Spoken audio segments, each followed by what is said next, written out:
Welcome to Flashback Comics, ladies and gentlemen.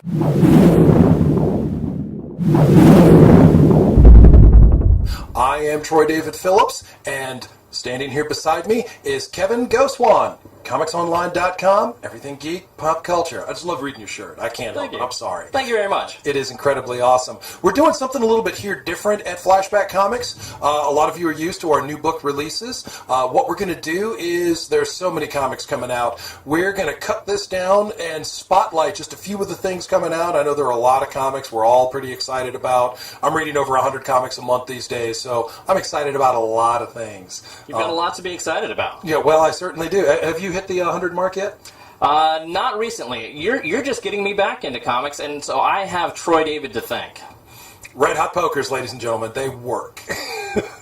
So, Kevin, I'm going to kick things off and talk about the first of my choices for the spotlight. What do you got first? First, from Dynamite Entertainment, Magnus Robot Fighter. Now, this is the 0 issue. And for people reading Magnus Robot Fighter, this issue will fit into the timeline between the second and third issue of the current ongoing series. Magnus has reimagined, the comic that is, Magnus Robot Fighter, has kind of reimagined Magnus, Legia, you know, the whole conflict, the scope of the future world with robots in charge.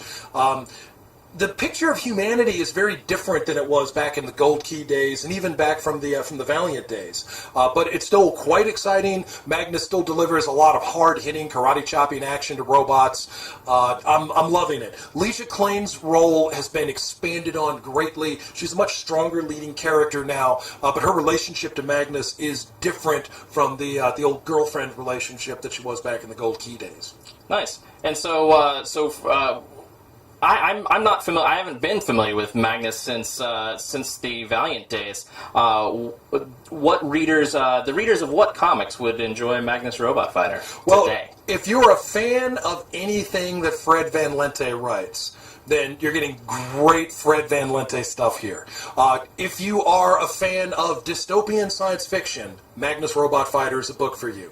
If you like that kind of hard-driving, karate-chopping action, I'm a fan of Deadly Hands of Kung Fu, Iron Fist the Living Weapon, and that is another reason why I've been a big fan of Magnus Robot Fighter. Also out this week, both of those. Yeah. See, we could just go on and on this. I mean, there were so many good comics, but yeah. So I think those are pretty much key points there. Like I said, you know, dystopian science fiction, robot society, human society, the Stratus. I don't know if you remember the old Hawk World series. Came out from DC back in 1990. Tim Truman. Sure. You know, there was the upper stratus of society. You know, the wealthy, the elite. The down below. Well, now we have the Gophs. Those people living in the sewers, and Magnus is seeing life from their perspective as he moves about fighting his robots. It's the differences with the robots, though. They have different personalities, different performances, different programs, different functions. It's not. It's so early yet in the series, you know, we haven't quite found our footing. It's all so very, very different. And so this issue 0 falls in between issues 2 and 3. Issue 2 and 3, right. And where are we at now? We're up to issue 4 is the most current one. So you're not that far behind. I'm gonna have to start reading this book now. That sounds awesome. You could jog and catch up there. But Dynamite Entertainment, Magnus Robot Fighter 0 issue. Stop in, pick this up. It's awesome. Well, let me get my first one for this week. For my top 5, let's start out with an IDW. I'm from San Diego, and of course I have to give a little shout out to my friends IDW, other San Diegans. Black Dynamite. Who's not a fan of this movie? I'm a fan of the blaxploitation genre. And this sounds like a fun thing to pick up. I'm coming into it late, though. Issue 3. Is it going to be hard for me to find issues 1 and 2? I wouldn't say hard. I mean, they definitely sold strongly, but I think we can hook you up there. I think we could hook you up. It has been a pretty solid read. It does feel like not only the film itself, but, you know, it's topical of that time period. It's a slice of blaxploitation from the 1970s. I, of course, am old enough to remember Superfly, Shaft, you know, the list goes on. Well, so is this iteration also a bad mother? Oh, yeah. Shut your mouth. That's what I was reaching for that. All right, well, I look forward to checking it out. What's your next one? Next up, now this one's from Marvel, and I'm going to, I threw you off because I knew you thought I was going to pick the other one. From Marvel, we have Captain Marvel. This is issue number 5. Captain Marvel, as I've mentioned before in previous segments, Carol Danvers, formerly known as Ms. Marvel, but now she is not to be confused with the current Ms. Marvel. They're two different characters now. Carol has carried her adventures into space, cross paths with the Guardians of the Galaxy, and Kelly Sue DeConnick is ripping this book up. It's amazing. Also, I'm a big fan. Let me get to a good page here.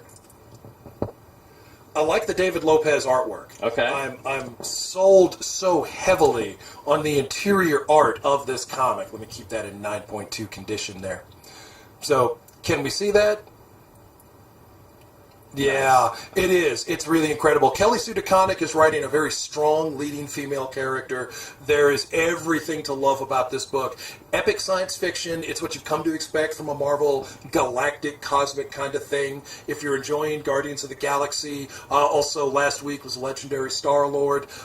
Carol Danvers, Captain Marvel, she is taking her place among the heavyweights of the Marvel Universe. Nice. I've been missing out on it myself, and can't wait to catch up. I've read a ton of Ms. Marvel and all of that. So, I was a fan of Ms. Marvel. When her book ended, she became an Avenger. I absolutely loved that. For parents looking for a comic with a good leading female role model for their little girls getting into comics, Captain Marvel is a darn good choice. What age would you start? I would go with, it's not that it's a mature themes read. Some of the concepts are a little complex, so I'd say at the age of 11, 12, this is a good place to jump in for some nuts and bolts science fiction. Just standard superhero violence. Yeah, Okay. you know.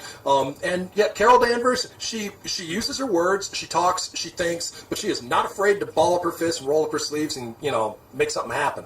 Excellent. Look forward to it. Well, my next one, I just noticed this now. Like I say, Troy David here is helping me get back into comics.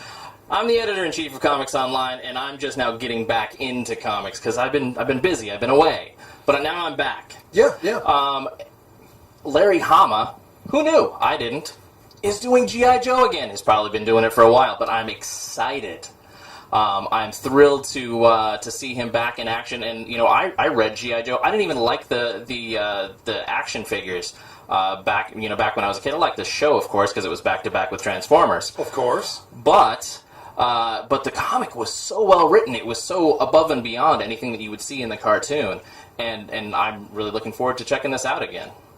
I actually enjoyed Larry Hama's. I did not follow the G.I. Joe comic, the Marvel iteration of that back in the 1980s, but I did pick up a few issues because I found some of the characters compelling.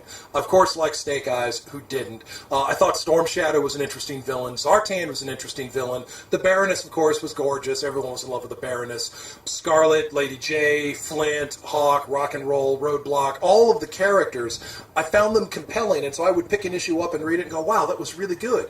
I'm reading 210 comics a month right now. I can't afford another one, but this was actually really good. I've come down from 210.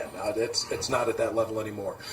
It does feel like it's just a continuation of the Marvel series, as if there had been no interrupt. And that's why we're on issue 204. It's because it is essentially a continuation of that Marvel series on IDW. Now, you should also check out the other G.I. Joe title from IDW. The series numbering isn't quite as high. Different creative team, but also very, very good stuff. Nice. Since you're getting back into it, why not? Plunder the back issues a little bit there, Kev. All right. You're next. Okay. I'm going to keep it Marvel for just a moment because I've been excited about this book since I first heard about it. Now, many of you readers know that the character that Neil Gaiman created in Todd McFarlane's Spawn, is it Gaiman? Okay, my bad. Mr. Gaiman, I apologize for butchering your name all these years. In any event, Angela has come over to the Marvel Universe following a very convoluted history, some of which has nothing to do with comics at all. And Angela is now a main character in the original Sin, Thor and Loki, the 10th Realm. Thor and Loki, the 10th Realm, #1 in stores this week. obviously, Thor, Loki, and Angela. Since the events of Original Sin, we're going to be seeing the true origin, finger quotes, of Angela and how she relates to Asgard and the rest of the Marvel cosmology from there. Some things that when she was brought in following the Age of Ultron, things that we didn't know about her, we're gonna uncover those secrets. Okay. Are you excited? I'm excited. Okay, I'll be sure to reserve one of these in your poll box. Okay, that sounds like a good time. My next one, I didn't know about this. I'm getting back in. I saw Brian Michael Bendis with an icon symbol, with an icon, and United States of Murder Incorporated. I've been a big Powers fan since early on. Well, maybe not completely since the beginning, but second trade-ish. And so Brian Michael Bendis kind of can't lose. And Michael Oeming. Yeah, and I mean, you have a stellar creative team on this book.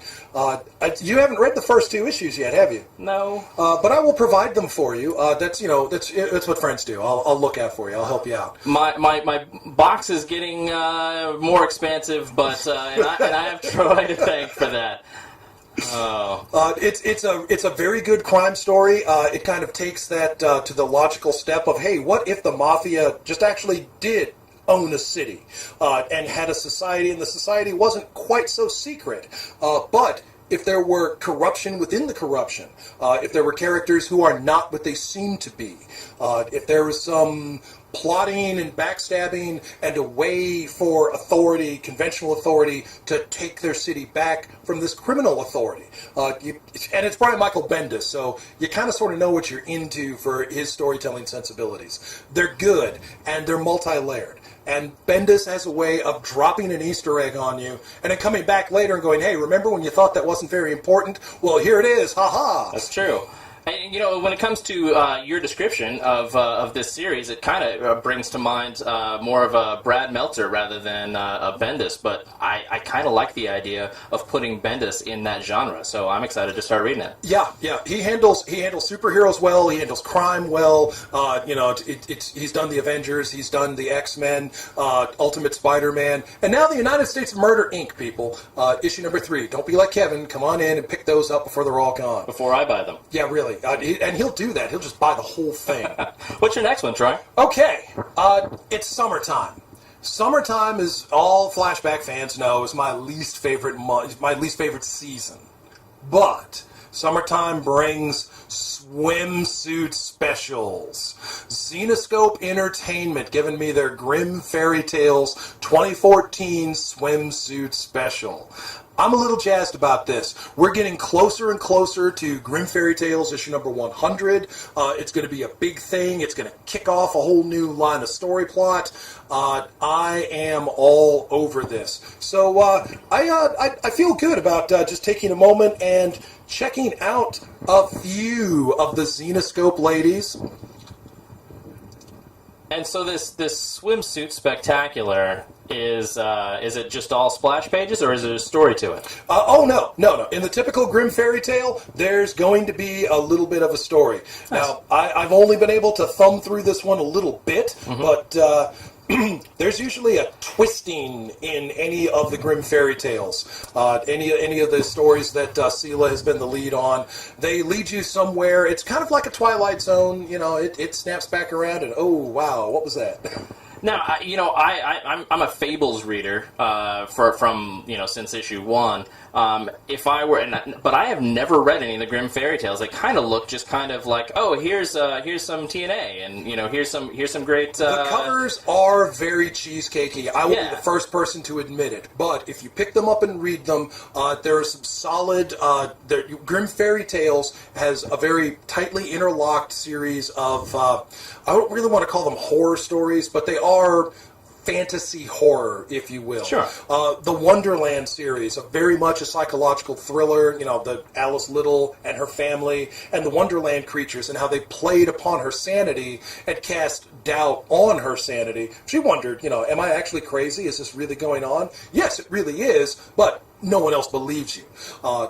The other books, from Unleashed and then later into Ascension, the Dark One, the Dark Queen, the Age of Darkness. It's all building up to something big, and it's going to explode out and organically change the main subplots for the Grimm Fairy Tales, the various Zenoscope titles in that family. And they are all interrelated then? There is a strong interrelating, yes. The Nice. realms and the characters do cross over, but it is still possible to enjoy them on a more limited scope. Nice. So, you gotta dive in on that. Swimsuit special. Yeah. That's 3 for 3, right? It's summer. So my next one, normally I'm a Marvel guy, but due to Troy David's prodding, I've decided, okay, well, I got to do some,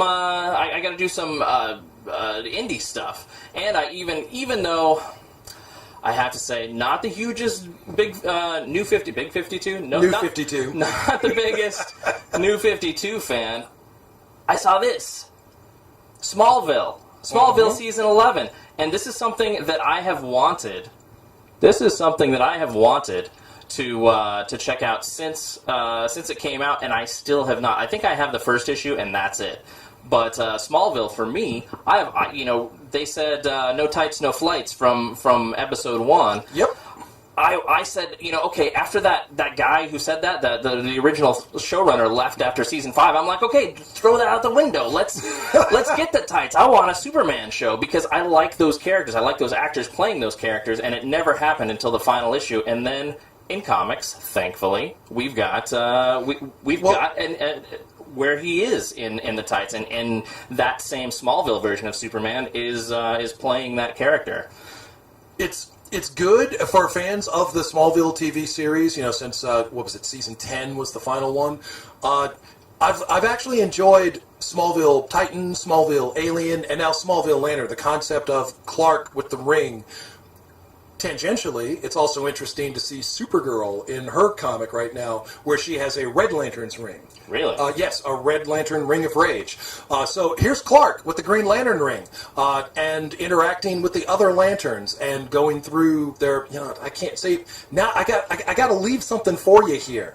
I'm totally going to start reading this. I'm excited about it. Do we have trades? I believe there is a trade, but I do still have the singles of Lanterns, so I can hook you up with that. Yeah. All right. I'm excited. What's your next one?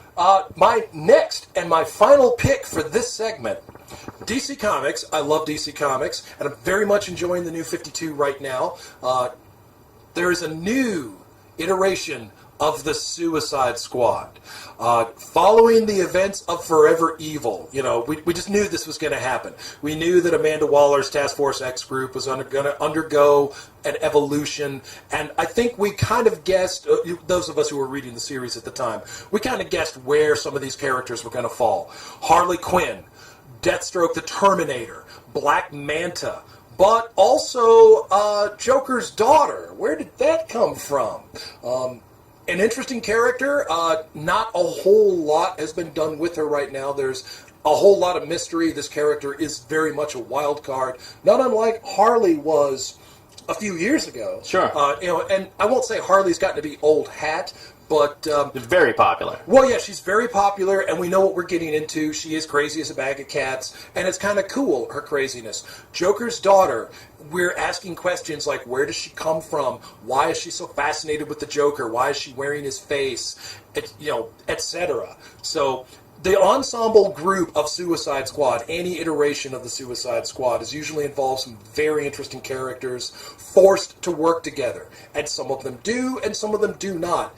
Generally speaking, the Suicide Squad brings some characters death. I've gotten accustomed. It's in the name. Yeah, really. Even back in the Ostrander days, back in the late '80s, that somebody was going to get cacked in this series. So, Suicide Squad #1. It's looking pretty amazing. That might be a jumping on point. I'm good. Like I say, I'm a little hesitant when it comes to New 52 stuff, but the Bat books and the Green Lantern books, I kind of am not that worried about. I think I want to jump on this. I think you do too. Yeah. My last one. Okay. My last one. Marvel's got something new here. The 100th anniversary of Marvel, and one might say, What are you talking about? 100th anniversary of Marvel. Marvel started in 1962. So 1961 was the Marvel Age of Comics with the Fantastic Four. 1961. It hasn't been 100 years since 1961. I can attest to that. Unless you're watching this quite a ways from now, in which case, hi from the past. But this is a flash forward, much like Marvel 2099 was. Yep. They decided, 2099, that's not far enough. We're going to go to 2061. Wait a minute. Anyway, it's still far in the future, and with many of the characters that we have come to love, and I'm excited about checking it out because I would like to see a modern take in the Marvel Universe on the future of some of these heroes. You're also going to want to pick up the 100th anniversary of Fantastic Four that came in last week. Oh, and yeah. read that prior to this one. So I think that brings me to, 7 for 7? Yeah. It's okay, Kevin. It's only money. It's only money. You're just going to make more. That's true. You go to work every day. Yeah, really. I do, too. Yeah. I'm at work right now. So, if folks want to come and see you at work and talk about what comics they can jump in on, or talk about what comics are best for gifts for their loved ones, where can they come, Troy? Well, right here at Flashback Comics. And if you would like to know more about Flashback Comics before you walk through the doors of the store, you can still like us on Facebook, and you can follow us on Twitter, and you can subscribe to us on YouTube, which you've probably already done if you're watching this video right now. And my technical support person, Megan Savannah Lair. Yes, ma'am. Megan on screen. Hey guys, how are you all? I'm so sorry. Okay, all right. Let the people see your pretty face. Well, thank you. So to go over and follow us, you go over Instagram and Twitter. It's going to be Flashback C and you spell it and G. So it's Flashback Comics and Games. The same for the Facebook page. It's all been changed and rebranded, and the website is still the same. The website isn't changed. FlashbackComicsandGames.com? Yes, sir. So you can go over and add all those things. Go to the website. Everything will be posted there. And if you have any questions, you can message. Oh my gosh, I'm so sorry. Message. Yes, you can message us on any of those forms of media, or you can email us at flashbackcomicsandgames@gmail.com. Thank you. Hooray! Thank you so very much, Megan. And I think that brings us to our conclusion here, Kev. That sounds good to me. If I can plug you one more time, comicsonline.com. Everything geek, pop culture. Yeah. Check that out. I think we're going to be doing a cast with you kind of sort of soon, once we put our heads together and come up with what it is we're going to do. Definitely. Subscribe on YouTube? Subscribe on YouTube and on Blip TV. Blip TV. Follow us on Twitter and like us on Facebook, as well as check us out on the podcast is on. I can't remember. Why am I having such? I'm going to edit this part out. And you can subscribe to the podcast on iTunes. iTunes. Why can't I don't know. iTunes, people. Subscribe to the podcast on iTunes, will you? Yes, indeed. Troy David is on the most recent episode. Hey! Yeah. Also, folks, in 2 weeks, Comics Online will be covering San Diego Comic-Con. Hashtag SDCC. We will be there. We will be all over it, interviewing all of your favorite stars and creators. So check us out. Follow us everywhere. All of my favorite creators? That are still living. Oh. That are there. Oh. That they invite us to talk with. Oh. The rest of them, no. Oh. All right. Very well. I will accept that. All right, ladies and gentlemen, thank you for joining us here at the Flashback Video Spotlight on our new titles. And look for us next week. We're going to spotlight 5 different things, which actually, if we each do 5, that brings us to 10. Top 5. Let's see how many comics we can get Kevin to buy next week. From leaping tall buildings to going off like gamma bombs. Switch your internet browser to comicsonline.com.